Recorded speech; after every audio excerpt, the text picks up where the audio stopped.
हाय दोस्तों, आज हम लोग पढ़ेंगे जब एसी करंट को हम लोग एक रेजिस्टर या इंडक्टर या कैपेसिटर से पास करते हैं तो उससे वोल्टेज और करंट के बीच में कैसा फेज रिलेशनशिप आता है। जैसा कि आप लोग जानते हैं कि एसी में एक फेज रिलेशनशिप बनता है वोल्टेज और करंट के बीच में। तो हम लोग आज के इस लेक्चर में पढ़ेंगे कि जब एसी करंट और वोल्टेज का फेज रिलेशनशिप निकाला जाता है एक रेजिस्टर के केस में, एक इंडक्टर के केस में और एक कैपेसिटर के केस में, तो वो कितना का फेज रिलेशनशिप बनता है और वो दिखता कैसा है, वो कैसे रिस्पॉन्ड होता है। तो चलिए हम लोग आज के इस क्लास को स्टार्ट करते हैं। तो पहला हम लोग पढ़ेंगे एसी थ्रू अ रेजिस्टर। जब एक रेजिस्टर से एसी जाता है तो क्या होता है। तो आप जानते हैं कि एक रेजिस्टर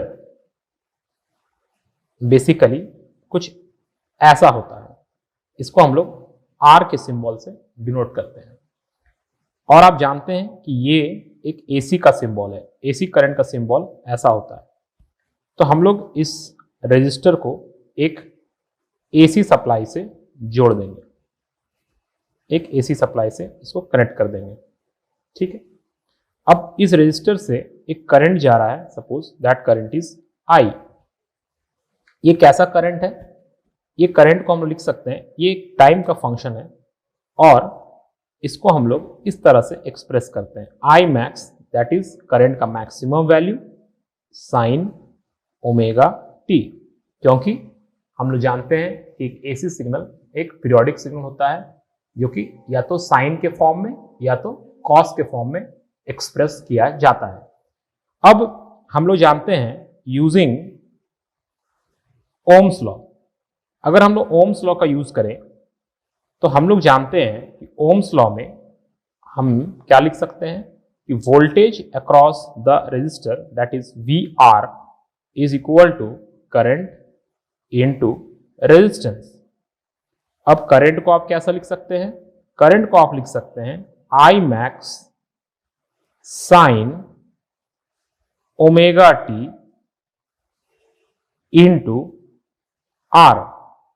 अब इसको हम लोग कैसे एक्सप्रेस कर सकते हैं, V R is equal to I max that is the maximum current into resistance.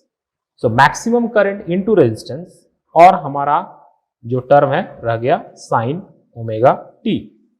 अब आप जानते हैं current when multiplied with resistance it becomes voltage, so voltage across the resistor is equal to I max into R। ये क्या हो जाएगा, ये हो जाएगा V max, maximum voltage, maximum current into resistance becomes maximum voltage sin omega t। so ये आपका आ गया वोल्टेज अक्रॉस द रेजिस्टर का इक्वेशन और करंट अक्रॉस द रेजिस्टर का इक्वेशन ये था। अब इन दोनों इक्वेशन को हम कंपेयर करें तो हम लोग देख रहे हैं कि जो करंट इक्वेशन था वो भी साइन का फंक्शन है, वोल्टेज का जो इक्वेशन है वो भी साइन का फंक्शन है और दोनों का एंगल भी सेम है। सो हियर अगर हम इसे फेजर डायग्राम से समझे तो फेजर डायग्राम में हम इसे कैसे रिप्रेजेंट करेंगे। फेजर डायग्राम में अगर ये हमारा रेफरेंस लाइन है, ये अगर हमारा रेफरेंस लाइन है और ये अगर हमारा करंट को रिप्रेजेंट कर रहा है, अगर ये हमारा करंट है making an angle of omega T with the reference line, तो हमारा वोल्टेज को कौन रिप्रेजेंट करेगा, वोल्टेज भी यही लाइन रिप्रेजेंट करेगा बिकॉज करंट और वोल्टेज अक्रॉस द रेजिस्टर दोनों के बीच में यहाँ फेज डिफरेंस जीरो है बिकॉज दोनों साइन का फंक्शन है और दोनों का एंगल भी सेम है। So here phase difference between current and voltage across the resistor is 0 degree. The phase difference here is 0 degree because current and voltage दोनों same phase में चल रहे हैं। So this is the result of voltage and current relationship in a resistor। अब अगर हम लोग एक इंडक्टर का बात करें, एक इंडक्टर में वोल्टेज और करंट का क्या रिलेशनशिप होता है, तो चलिए एक इंडक्टर में इसको स्टडी करते हैं। तो एक इंडक्टर क्या है, एक इंडक्टर बेसिकली एक कॉइल होता है और इस कॉइल को हम लोग एक एसी सप्लाई से कनेक्ट करेंगे। तो ये हमारा हो गया एसी थ्रू एन इंडक्टर।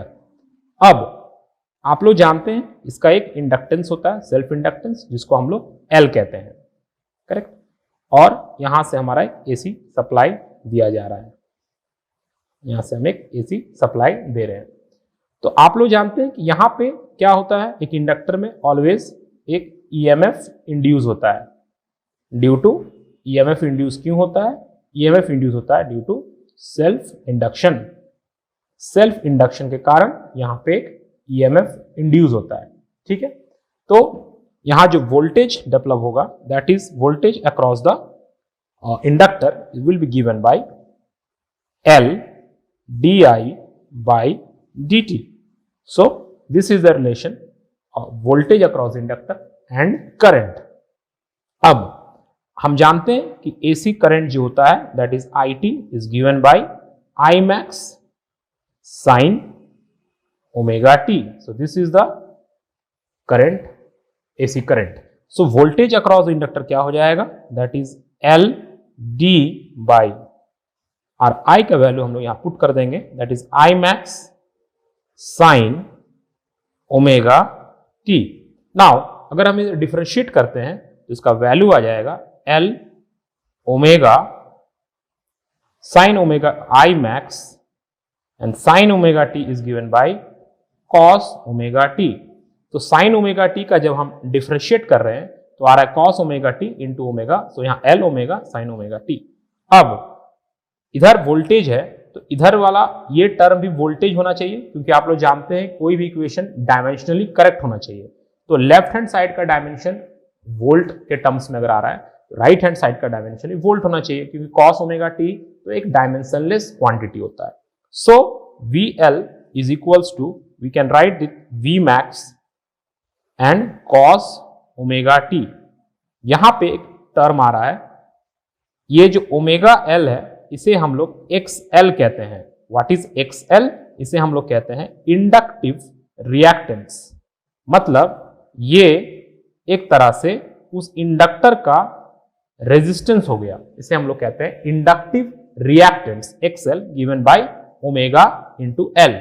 सो ये हमारा वोल्टेज का इक्वेशन आ गया अक्रॉस द इंडक्टर, और ये हमारा करंट का इक्वेशन था, एसी करंट का। अब यहां हम लोग देख रहे हैं कि एंगल तो दोनों का ओमेगा टी ही आया, बट यहां आप क्लियरली ऑब्जर्व कर सकते हैं कि जो आपका करंट है दैट इज साइन का फंक्शन है, वोल्टेज जो है कॉस का फंक्शन है।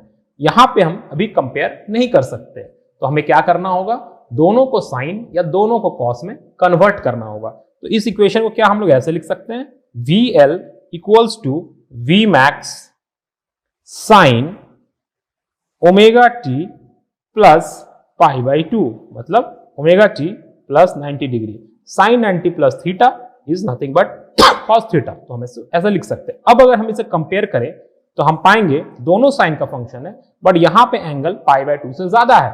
That means this is the reference line and this is current. अगर ये करंट है तो हमारा वोल्टेज जो है वो इस करंट से 90 डिग्री लीड करेगा, 90 डिग्री से आगे चलेगा। So this will be the 90 degree and this angle is omega into T. तो आप यहां देख पा रहे हैं कि करंट और वोल्टेज अक्रॉस द इंडक्टर के बीच में फेज डिफरेंस 90 डिग्री का आ रहा है। So phase difference between I and VL is what? is 90 degree. 90 degree से voltage across the inductor current को लीड कर रहा है। तो ये था फेज रिलेशनशिप इंडक्टर के केस में। अब हम बात करेंगे कि फेज रिलेशनशिप कैपेसिटर के केस में क्या है। तो चलिए कैपेसिटर को देखते हैं। तो कैपेसिटर में क्या रिलेशन होता है, कैपेसिटर ऐसा दिखता है, कुछ दो प्लेट्स होते हैं उसमें, ये कैपेसिटर हो गया। अब इस कैपेसिटर को हम लोग एक एसी सप्लाई से कनेक्ट कर दिए। अब यहां से जो करंट सप्लाई जा रहा है that is I max sine omega T. अब यहां जो वोल्टेज हमें मिलेगा VC वो कैसे निकलेगा, सो VC is given by 1/C integration of IT dt, ये हो गया voltage across the capacitor.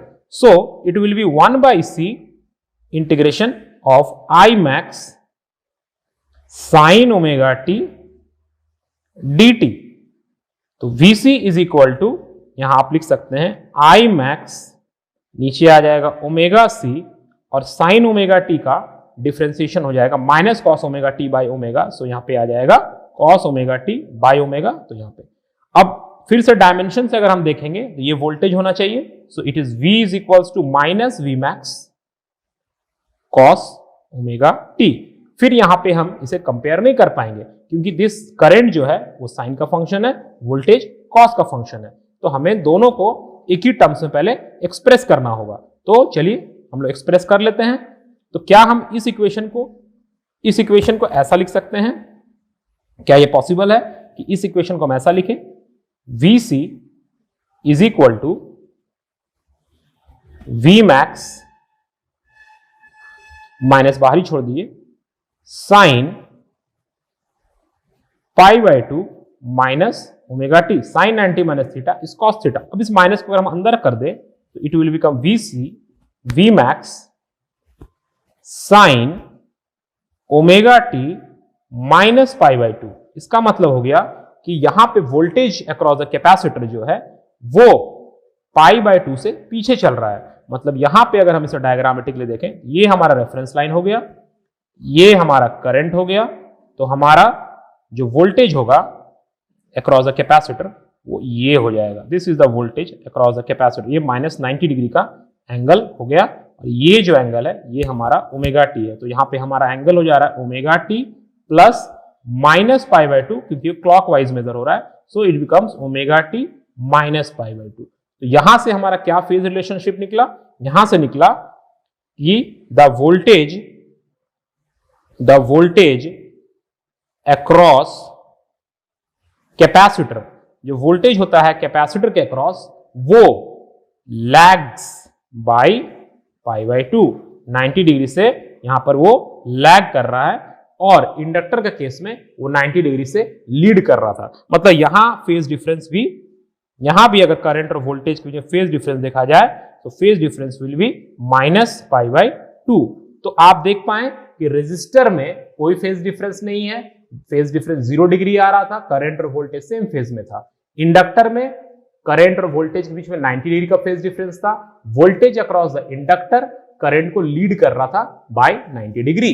And in capacitor क्या हुआ? कैपेसिटर में भी 90 डिग्री का फेज डिफरेंस है, बट लैगिंग फेज डिफरेंस है, क्योंकि voltage across the capacitor current को पाई बाय 2 से लैग कर रहा है। तो ये था हमारा आज का concept, AC through resistor, inductor और कैपेसिटर। नेक्स्ट लेक्चर में हम लोग देखेंगे कि जब एसी को एक आरएलसी सर्किट, मतलब रेजिस्टर, इंडक्टर और कैपेसिटर को एक साथ सीरीज में लगा दिया जाए तो उस सर्किट में करंट और वोल्टेज के बीच में क्या फेज डिफरेंस बनेगा और वो सर्किट कैसे बिहेव करेगा। Stay tuned, thank you and see you in the next video.